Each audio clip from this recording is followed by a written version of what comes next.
2 दिवसांपूर्वी अकोल्यातील Dabki road police ठाण्याच्या हद्दीत एका अनोळखी महिलेचे प्रेत अर्धवट जळालेल्या अवस्थेत आढळले होते. हा घातपात आहे की अपघात याबाबत तर्कवितर्क लावण्यात येत होते. मात्र पोलीस तपासात धक्कादायक वास्तव समोर आलं आहे. या महिलेचा हत्या करण्यात आल्याचं याचा सखोल तपास केल्यानंतर ही धक्कादायक बाब उघडकीस आली आहे. पोलिसांनी दिलेल्या माहितीनुसार मृत महिलेचा प्रेमविवाह झाला असून ते मुंबई येथे राहवयास होते. पत्नी गरोदर असल्यामुळे ते दोघेही काही दिवसांपासून अकोला येथे राहवयास आले होते. जिने अवघ्या 8 दिवसांपूर्वी एका बाळाला जन्म दिला आहे त्या मातेची स्वतःच्या पतीने गळा चिरून आणि नंतर ओळख पटू नये म्हणून जाळून हत्या करणे हे अत्यंत अमानुष आहे. मृत महिलेचे तिचा पतीसोबत नेहमी कौटुंबिक वाद व्हायचे. याच वादाला कंटाळून पतीने या महिलेचा गळा चिरून तिला निर्जन स्थळी नेऊन टाकले. ओळख पटू नये म्हणून त्याने तिच्या चेहऱ्यावर पेट्रोल टाकून तिचा चेहरा जाळला असल्याचे स्पष्ट झाले आहे. या घटनेनंतर पोलिसांनी अखेर हत्या करणाऱ्या पतीला अटक केली आहे. पोलीस तपासात अनेक बाबी समोर आल्या असून वाशिम जिल्ह्यातील मंगरुळपीर येथील रहिवासी असून दोघांमध्ये काही वर्षापूर्वी प्रेमविवाह झाला होता. महिलेला एक लहान मूल असून दोघांमध्ये सतत वाद व्हायचे. यांच्यातूनच हे हत्याकांड घडल्याचं उघडकीस आले आहे. आरोपी पती सादिक शाह तसरीफ शाह याला अटक करण्यात आली असून पुढील तपास सुरू आहे.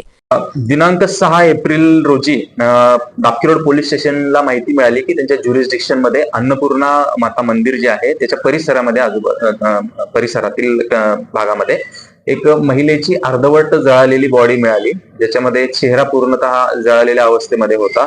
त्यामुळे त्या दिवशी महिलेची ओळख पटवता आली नाही. आम्ही फॉरेन्सिक टीम त्या ठिकाणी बोलवली. फॉरेन्सिक टीम कडून पूर्ण त्या परिसराची आणि त्या बॉडीची जे सॅम्पल्स आणि जे विश्लेषण आहे ते त्यांनी त्या दिवशी केलं. त्यानंतर महिलेची जी बॉडी आहे ती जीएमसी हॉस्पिटल येथे रवाना केली. काल जीएमसी हॉस्पिटल येथे पीएम झाल्यानंतर त्याच्यामध्ये कॉज ऑफ डेथ जे आहे ते अननॅचरल दिलं डॉक्टरनी इंजुरीजमुळे. आणि त्याच्यामध्ये आज रोजी त्या घटनेच्या अनुषंगाने मर्डरचा गुन्हा हा खुनाचा गुन्हा दाखल करण्यात आलेला आहे. दरम्यान आम्ही त्या महिलेची ओळख पटावी म्हणून शोधपत्रिका जारी केली होती. त्या शोधपत्रिकेच्या याच्यावर आमच्या पोलीस स्टेशन पोलीस निरीक्षक आणि स्टाफचे नंबर वगैरे होते, त्याच्यावर काही माहिती आम्हाला मिळाली आणि त्या माहितीच्या आधारे ती महिला अमुक अमुक असू शकते अशी एक माहिती होती. त्या अनुषंगाने त्या अँगलने आम्ही थोडा तपास केल्यानंतर आम्हाला ती खात्री पटली आणि आज रोजी आरोपी जो आहे त्याला डाबकी रोड पोलिसांनी ताब्यात घेतलं. त्याच्याकडे चौकशी केल्यानंतर अशी माहिती मिळाली की ते वाशिम जिल्ह्यातील मंगरुळपीर या तालुक्यामधले आहेत. त्यांनी लग्न करून ते मुंबईला होते वर्षभर. मुंबईवरून ते डिलिव्हरीसाठी त्या महिलेच्या डिलिव्हरीसाठी आता गेल्या 2 महिन्यापासून अकोल्यामध्ये भाड्याच्या घरात राहत होते आणि त्यांचे गेल्या 2-3 महिन्यापासून खूप भांडण सुरू होते असं त्याच्या एकंदरीत इन्व्हेस्टिगेशन मधून आता माहिती मिळाली. आणि त्या भांडणाच्या फ्रस्ट्रेशन मध्ये त्यांनी या घटनेच्या म्हणजे 6 तारखेच्या आदल्या रात्री त्यांचे जोरदार भांडणं झाले आणि त्या दिवशी त्यांनी गळा दाबून आणि मारून त्या महिलेला त्या परिसरामध्ये आणून पेट्रोलचा वापर करून जाळण्यात आलेला आहे. बाकी आरोपीला ताब्यात आज घेतलंय आणि उद्या मान्य न्यायालयामध्ये त्याला हजर केलं जाईल.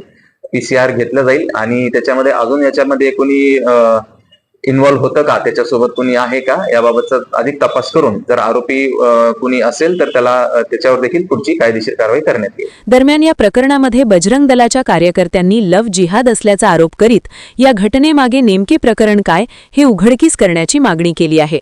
शवविच्छेदन व तांत्रिक अहवालानंतर आणखी नवीन गोष्टी उघड होणार असल्याचेही पोलीस सूत्रांकडून सांगण्यात आले आहे.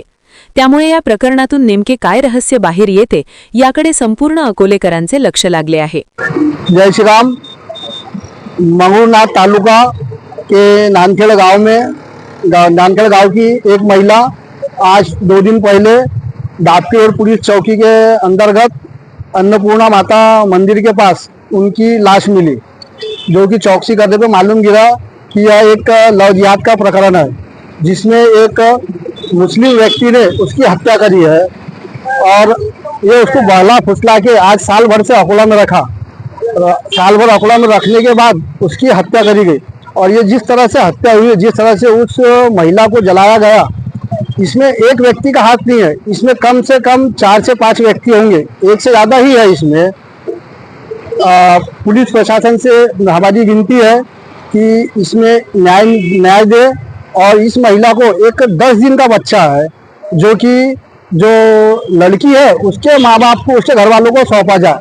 अगर दूसरे पक्ष में जाएगा बच्चा तो फिर से यही हाल जो उसके माँ का हुआ वही बच्चे का होगा। तो हमारी प्रशासन से निवेदन है कि उसकी देख रेख भी प्रशासन करे, पढ़ाई लिखाई का खर्चा करे, और यह जो प्रकरण है ये फास्ट ट्रैक कोर्ट में चला के इसको न्याय दे।